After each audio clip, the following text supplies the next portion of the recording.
جس نے فجر کی اذان پر روزہ بند کیا اس کا روزہ نہیں ہوتا۔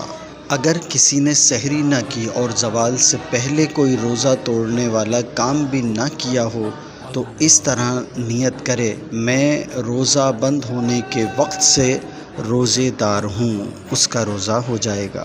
اگر کسی نے زوال کے بعد نیت کی اس کا روزہ نہیں ہوگا۔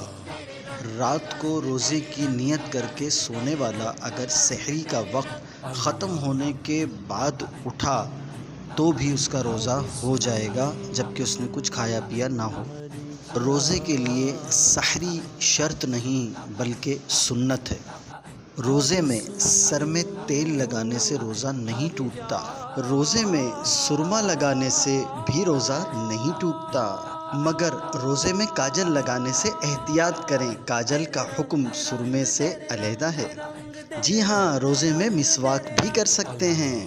روزے کی حالت میں عطر لگا بھی سکتے ہیں اور سونگھ بھی سکتے ہیں، مگر یاد رکھیے اگر بتی کا دھواں اگر جان بوجھ کر سونگھا تو روزہ ٹوٹ جائے گا اگر وہ حلق سے اتر گیا۔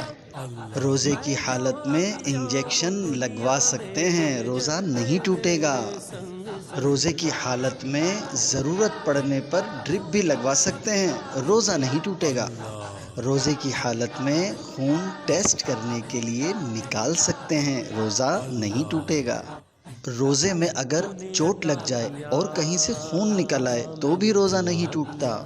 روزے میں خود بخود کتنی ہی الٹیاں یعنی وومیٹنگ ہو جائے روزہ نہیں ٹوٹتا، لیکن اگر کسی نے جان بوجھ کر اپنے حلق میں انگلی ڈال کر الٹی کی، یاد رکھیے روزہ ٹوٹ جائے گا۔ روزے کی حالت میں تھوک نگلنے سے روزہ نہیں ٹوٹتا، مگر منہ میں تھوک جمع کرتے رہنا مکروہ ہے، اسی طرح بار بار تھوکتے رہنا بھی درست نہیں۔